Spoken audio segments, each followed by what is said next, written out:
कमल संदेश का भी एक विशेषांक निकाला है। मैं पत्रकार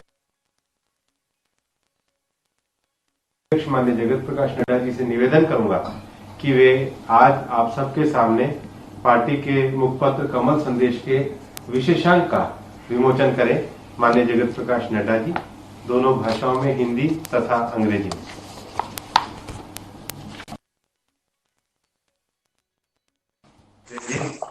अब मैं माननीय राष्ट्रीय अध्यक्ष जी से निवेदन करूंगा आत्मनिर्भर भारत की ओर विषय पर प्रधानमंत्री श्री नरेंद्र मोदी जी सरकार के दूसरे प्रकाशन पार्टी की तरफ से किया गया है, जो प्रधानमंत्री नरेंद्र मोदी जी के 1 वर्ष के कार्यकाल की उपलब्धि के अवसर पर ये विशेषांक निकाला गया है। हम सब जानते हैं कि आज वर्चुअल प्रेस कॉन्फ्रेंस के माध्यम से आप सबसे मिलने का मुझे सौभाग्य मिल रहा है। प्रधानमंत्री श्री नरेंद्र मोदी की सरकार मैं चाहता तो ये था कि आपके साथ पार्टी कार्यालय में मिलकर के प्रेस कॉन्फ्रेंस करता और 1 साल के किए गए कार्यों के बारे में चर्चा करता।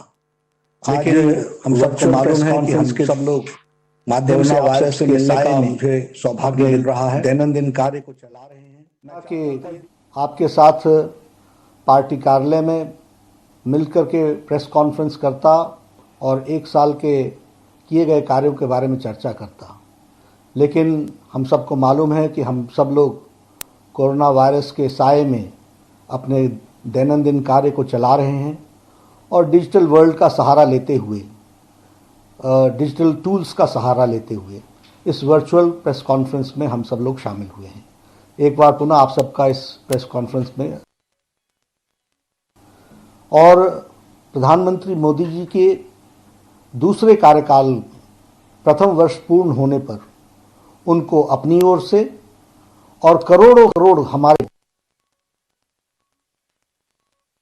हार्दिक बधाई देता हूं और शुभकामनाएं भी देता हूं पार्टी के अध्यक्ष की दृष्टि से कि वह पूरी ताकत के साथ, जैसा उन्होंने पिछले 6 वर्षों में देश की सेवा प्रधानमंत्री के रूप में की है, उसी ताकत के साथ, पूरी शक्ति के साथ ईश्वर उनको शक्ति दे ताकि वो अच्छे से और पूरी ताकत के साथ देश की सेवा में जुटे रहें।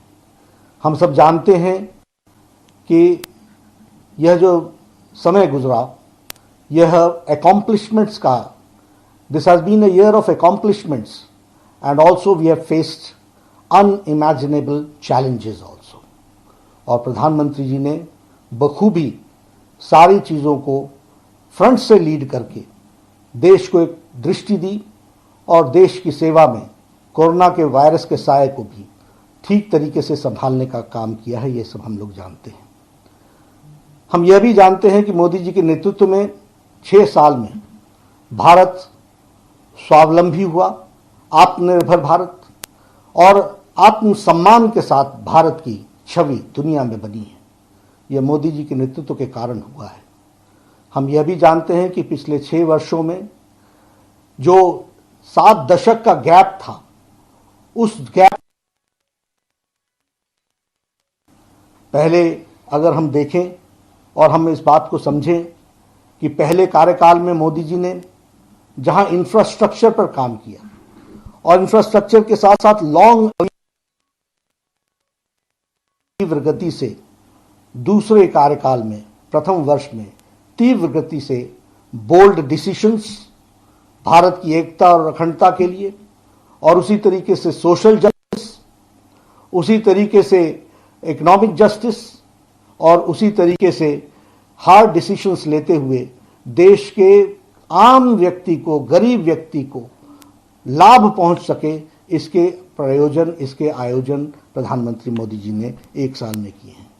This government has been responsive, this government has been receptive and this government has the capacity to take decisions. ये सब हम लोगों ने देखा है। आज हम जब 1 साल पूरा कर रहे हैं तो हम ही नहीं, सारा विश्व कोरोना के साए में जी रहा है।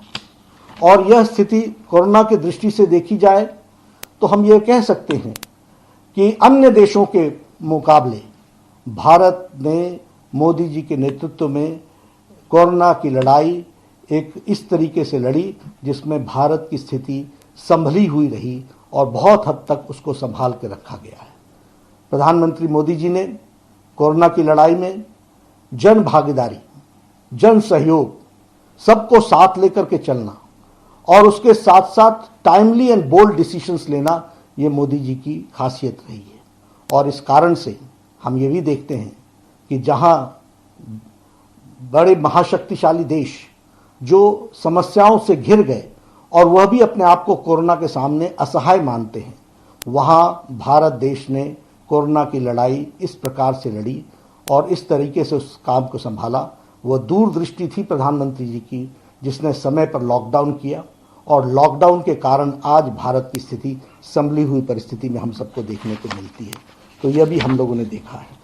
अगर इसके साथ साथ हम कहें तो एक समय था जब लॉकडाउन किया गया तो उस समय कोरोना की टेस्टिंग फैसिलिटी सिर्फ 10,000 थी पर डे, आज 1,60,000 टेस्टिंग फैसिलिटी हो गई है।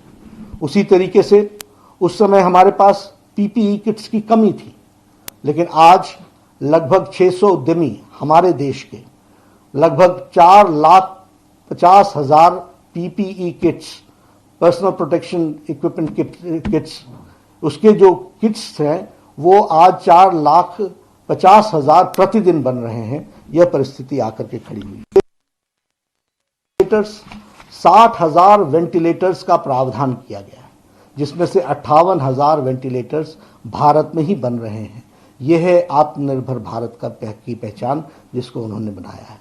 और इसमें से 50,000 वेंटिलेटर्स पीएम केयर फंड के फंड से खरीदे जा रहे हैं। इसको भी हमको ध्यान में रखना चाहिए। इसलिए अगर हम कहें तो आज 2 लाख हमारे पास बेड कैपेसिटी और इसी के साथ साथ हमारी आईसीयू कैपेसिटी बढ़ गई।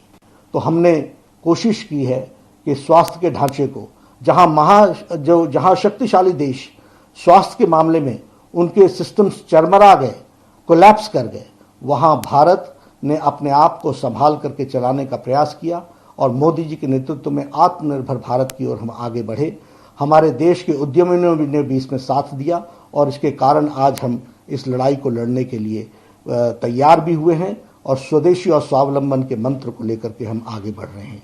उसी तरीके से अगर देखा जाए, वी आर द कंट्री जिसने आर्थिक दृष्टि से भी लोगों की, उसके माध्यम से हम लगभग 80 करोड़ लोगों को उनके राशन की व्यवस्था की गई।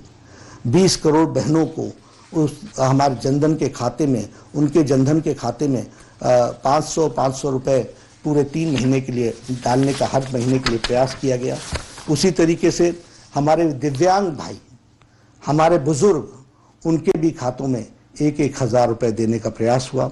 उसी तरीके से मनरेगा में जिसकी दिहाड़ी 182 रुपए थी, उसको बढ़ा करके 202 रुपए कर दी गई और लगभग मनरेगा का आवंटन 1 लाख करोड़ रुपए, रिकॉर्ड आवंटन प्रधानमंत्री जी ने किया है, यह भी हम कह सकते हैं। उसी तरीके से 20 लाख करोड़ रुपए का एक होलिस्टिक पैकेज प्रधानमंत्री जी ने घोषणा की, जिसके बारे में हमारे निर्मला जी ने अगले 5 दिनों में, उसकी घोषणा के 5 दिनों बाद किस किस सेक्टर के लिए, किस किस सेगमेंट के लिए क्या क्या प्रयोजन किए गए, उसको आपको विस्तार से बताया है। This is a holistic package, जिस पैकेज के माध्यम से ये प्रयास हुआ है कि हर सेक्शन को कैसे आत्मनिर्भर बनाया जा सके, कैसे उनको खड़ा किया जा सके, कैसे उनको मुख्य धारा में शामिल किया जा सके, इस तरीके के, और साथ ही साथ उनको किस तरीके की रियायतें दी जा सके, इस बात को भी करने का प्रयास किया है।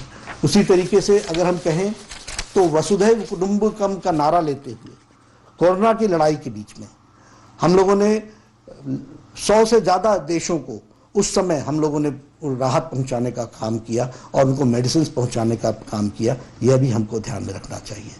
इसलिए मैं ये कह सकता हूं कि जहां कोरोना की लड़ाई है और कोरोना की लड़ाई के साथ साथ उसको होलिस्टिक तरीके से किस तरीके से लड़ा जा सकता है, इसकी दृष्टि मोदी जी ने अपने नेतृत्व की क्षमता में दिखाई है।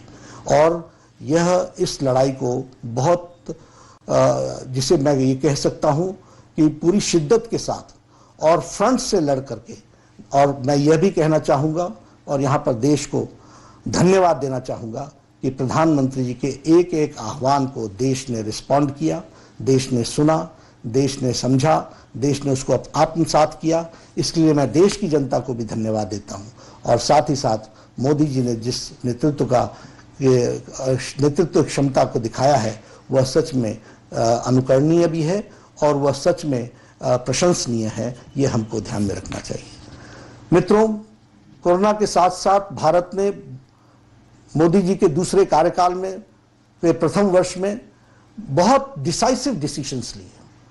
अगर मैं बात करूं आर्टिकल 370 के एब्रोगेशन की, अगर मैं बात करूं 35A के जाने की, यह प्रधानमंत्री मोदी जी की इच्छा शक्ति का नतीजा था और उसको सूत्रधार बने हमारे गृह मंत्री अमित शाह जी, जिन्होंने उसको कार्य रूप दिया। दुनिया बोलती थी ये असंभव है। हम लोग बहुत समय से कहते थे एक देश में एक निशान, एक विधान, एक प्रधान, एक संविधान, लेकिन ये बचपन से कहते हुए हम जानते थे कि इसको करना बहुत कठिन कार्य है, लेकिन मोदी जी की इच्छा शक्ति ने इसको पूरा किया और धारा 370 को समाप्त करके, एब्रोगेट करके जम्मू कश्मीर की जनता जो मुख्य धारा में शामिल होने में दिक्कत आती थी, वह आज मुख्य धारा में शामिल हो गई है। वहां की महिलाओं के जो भारत के कानून नहीं लगते थे और उनको प्रोटेक्शन नहीं मिलती थी, आज उनको वो प्रोटेक्शन मिल रहा है। हमारे दलित भाई जिनके साथ अन्याय हो रहा था, वर्षों से अन्याय हो रहा था, उनको आज न्याय मिल रहा है। हमारे पाकिस्तान से आए हुए हमारे रेफ्यूजी भाई जो जम्मू कश्मीर में बस गए, उनको न्याय नहीं मिल रहा था, उनको आज न्याय मिल रहा है। उसी तरीके से हमारे प्रॉपर्टी राइट्स जो महिलाओं की थी, वह उनको नहीं मिलती थी, वह आज उनको मिल रही है।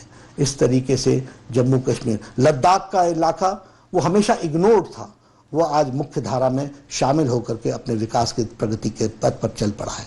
इसलिए धारा 370 ये देश की एकता और अखंडता का बहुत महत्वपूर्ण फैसला था जिसको मोदी जी ने लिया है। अगर हम उसके साथ साथ बात करें तो हमारे CAA का, सिटीजन्स अमेंडमेंट एक्ट, वर्षों से बात चली आ रही थी कि हमारे अफगानिस्तान से, हमारे बांग्लादेश से, हमारे पाकिस्तान से जो बेचारे आए हैं, रिलीजियसली परसिक्यूटेड हैं, उनको यहाँ पर भारत में स्थान मिलना चाहिए, लेकिन ये काम नहीं हो पा रहा था। प्रधानमंत्री मोदी जी ने फैसला लिया और इस फैसले के कारण आज CAA, सिटीजन्स अमेंडमेंट एक्ट लागू हुआ और उनको मुख्य धारा में शामिल होने का मौका मिला, उनको सिटीजनशिप राइट्स मिले। ये हम ध्यान में है। हमारी मुस्लिम बहनें, हमारी माताएं जो 3 तलाक के कारण बहुत तकलीफ में थी, दिक्कत में थी, उनकी चिंता प्रधानमंत्री जी ने की और जो ट्रिपल तलाक था उसको जो एक कुरीति थी उसको समाप्त करने का काम प्रधानमंत्री मोदी जी ने किया है। उसी तरीके से टेररिज्म से लड़ने के लिए देश में UAPA, unlawful activities prevention act के तहत टेररिस्ट को टेररिस्ट घोषित करना, उसके खिलाफ एक्शन लेना, यह काम भी प्रधानमंत्री जी ने बखूबी कानून में परिवर्तन ला करके किया। NIA की, इन्वेस्टिगेशन एजेंसी की दायरे को बढ़ाया और उस दायरे को बढ़ाने के साथ साथ विदेशों में भी अगर ऐसी एक्टिविटी होती है तो उनको भारत के कानून के दायरे में ला करके उनके खिलाफ एक्शन हो, इस बात का भी प्रयास हुआ है। उसी तरीके से एक बहुत जिसको कहते हैं बोल्ड डिसीजन पॉक्सो का लिया गया, protection of children from sexual offence, उसमें डेथ पेनाल्टी का काम किया गया, तय किया गया कि यदि कोई बच्चे के साथ दुष्कर्म करता है तो उसको डेथ पेनाल्टी होगी। इस तरीके का कार्य को आगे बढ़ाया गया। यही नहीं, अगर हम बात करें इस छोटे से 1 साल के अंदर FDI के, सिविल एविएशन में FDI के परमिशन दी गई ताकि सिविल एविएशन की इंडस्ट्री आगे बढ़े और इस तरीके से देश की इकोनॉमी को गति मिले। हम लोगों ने, मोदी जी ने कॉरपोरेट टैक्स को रिड्यूस किया। इस कॉरपोरेट टैक्स के रिडक्शन के कारण बहुत नीचे तक मार्केट में पैसा का सर्कुलेशन के माध्यम को आगे बढ़ाने का काम किया। उसी तरीके से बैंक्स मजबूती से आगे खड़े होकर के लोगों की सेवा में जुटे, इसलिए बैंक्स का मर्जर करके बैंक्स को मजबूत बनाया, उनकी लेंडिंग कैपेसिटी को मजबूत बनाया, NPO को कम किया और लेंडिंग कैपेसिटी को आगे बढ़ाने का काम किया। अभी कोरोना के साए में ही NBFC लोन्स पर जो मॉरिटोरियम लगाया, उससे भी लोगों को राहत मिली है। उसी तरीके से कंपनीज एक्ट में परिवर्तन किया गया। कंपनीज एक्ट के परिवर्तन के कारण आज कंपनी सुविधा के साथ और हिम्मत के साथ अपनी बिजनेस एक्टिविटी को आगे बढ़ा सकते हैं, तो इस बात को भी ध्यान में रख करके किया गया। इजी लोन अरेंजमेंट्स इसी 20 लाख पैकेज में भी किया गया है एमएसएमई सेक्टर के लिए। और हम जानते हैं कि त्रिपुरा में ब्रू रियांग की समस्या बहुत लंबे समय से चल रही थी, लेकिन उस समस्या का कोई समाधान नहीं हो पा रहा था। हमारे गृह मंत्री जी ने मोदी जी के नेतृत्व में एक बहुत बड़ा फैसला लिया, और जिसको कहते हैं सबका साथ, सबका विकास, सबका विश्वास। ये ब्रू रियांग बहुत छोटी जनसंख्या वाले लोग थे, लेकिन इनके लिए भी व्यवस्था की गई और इनकी भी समस्या का सुझाव किया गया। ये हम आपके सामने शेयर करना चाहते हैं। उसी तरीके से बोडोलैंड की समस्या लंबे समय से चल रही थी, उसका भी समाधान किया गया। हमारे जो regional cooperation of economic partnership का आरसेप का विषय था, यह किसानों के खिलाफ था, ये उद्यमियों के खिलाफ था, ये मध्यम उद्यमियों के खिलाफ था। प्रधानमंत्री जी ने स्टैंड लेकर के आरसेप से अपने आप को अलग किया और यह देश के हित में फैसला इतना बड़ा लिया, वो हम सब जानते हैं, और उसके लिए भी मैं उनको बधाई देता हूं। मित्रों, इस छोटे से काल में ऐसे छोटे बड़े बहुत से फैसले लिए गए, जिन फैसलों के कारण आज भारत देश एक मजबूत राष्ट्र के रूप में मोदी जी के नेतृत्व में आगे बढ़ रहा है, तीव्र गति से आगे चल रहा है, पूरी ताकत के साथ आगे बढ़ रहा है, और भारतीय जनता पार्टी भी इसमें पीछे नहीं है। मैं एक बात निश्चित रूप से यहां यह भी बताना चाहता हूं कि हमारे जीवन में एक सपना रहा, और ये दशकों का नहीं, सदियों का था, ये शतकों का सपना था कि रामलला का मंदिर, भव्य मंदिर वहां पर बने। इस काम को निश्चित रूप से सुप्रीम कोर्ट ने, पूरे 5 बेंच के जजेस ने एक मत से फैसला दिया। उनका फैसला हम सब के लिए स्वागत योग्य रहा। लेकिन यह भी मैं बताना चाहूंगा कि यह फैसला हुआ, इस फैसले को न आने में कांग्रेस ने लगातार लंबे समय तक अड़ंगा लगाया, लेकिन यह फैसला हुआ। आज मुझे खुशी है कि वहां पर प्रधानमंत्री जी ने वहां श्री राम तीर्थ स्थल का एक ट्रस्ट का, उसको जमीन को आवंटित करके उस ट्रस्ट को हैंडओवर कर दी है। अब वहां पर भव्य राम मंदिर बनेगा, यह बात मैं आपको बताना चाहता हूं। मित्रों, ऐसी इस छोटे से कार्यकाल में इतने बड़े बड़े काम हुए, और मैं ये जरूर कहना चाहूंगा कि भारतीय जनता पार्टी प्रधानमंत्री जी के साथ मिलकर के इस काम को नीचे तक पहुंचाने का काम कर रही है। आज भारतीय जनता पार्टी ने तय किया है, आज प्रधानमंत्री जी ने, आप लोगों ने देखा होगा, प्रधानमंत्री जी ने एक चिट्ठी देश के नाम संदेश भेजा है। इस देश के नाम संदेश जो भेजा है प्रधानमंत्री जी ने, इसको हमारे कार्यकर्ता 10 करोड़ परिवार तक पहुंचाने वाले हैं। हम इसे 10 करोड़ परिवार तक ले जाएंगे, और इसके साथ साथ लगभग 250 वर्चुअल प्रेस कॉन्फ्रेंसेज होंगी, और इसके साथ साथ 2000 से ज्यादा वर्चुअल मीटिंग्स होंगी, पब्लिक रैलीज होंगी। एक एक रैली में हजार कार्यकर्ता, हजार लोग जुड़ेंगे, और हमारे जो मोर्चा के सभी कार्यकर्ता हैं, वो मोर्चा के सभी कार्यकर्ता 500 इस प्रकार की वर्चुअल रैलीज करेंगे, समाज के विभिन्न वर्गों की रैलीज करेंगे, ताकि मोदी जी का संदेश जन जन तक जाए, और उनके द्वारा किए गए कार्यों को हम जनता तक पहुंचाएं। इस काम को हम करेंगे। कोरोना के संकट में हम लोगों ने बहुत बड़ा काम किया।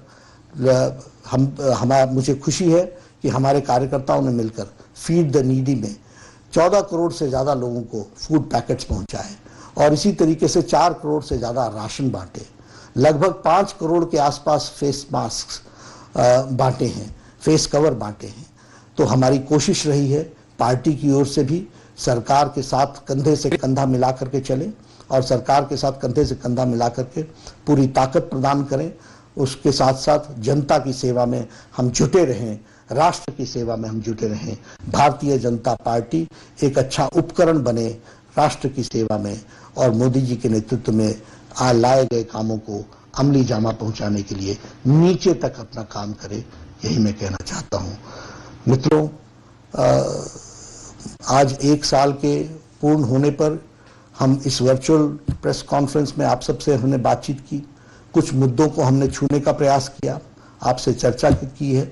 निश्चित रूप से एक प्रयास हम लोग कर रहे हैं ताकि इस कोरोना के साए में भी देश तीव्र गति से आगे बढ़े और देश और हम पार्टी के लोग, पार्टी के कार्यकर्ता एक अच्छा उपकरण बन सके देश सेवा में, यही मुझे कहना है। धन्यवाद। धन्यवाद माननीय अध्यक्ष जी। मीडिया के सभी मित्र हमारी इस पत्रकार वार्ता में हमसे जुड़े हुए हैं। जो मीडिया के मित्र प्रश्न पूछना चाह रहे हैं, मैं उनसे कहूंगा कि वो अपना नाम चैट बॉक्स के अंतर्गत डाल दें ताकि उनके नाम को बुलाया जा सके। और मैं पार्टी के सह मीडिया प्रभारी संजय मयूख जी से कहूंगा कि वो जो मीडिया के मित्रों ने प्रश्न के लिए नाम दिए हैं, कृपया उनके नाम लेना शुरू करें। संजय। नमस्कार मित्रों, अब आप चैट बॉक्स और हमारे मोबाइल पे भी SMS कर सकते हैं। यदि कोई असुविधा हो तो मैं आपके नाम को पुकारूंगा। तो सर्वप्रथम श्री ऐश्वर्य कपूर, रिपब्लिक टीवी।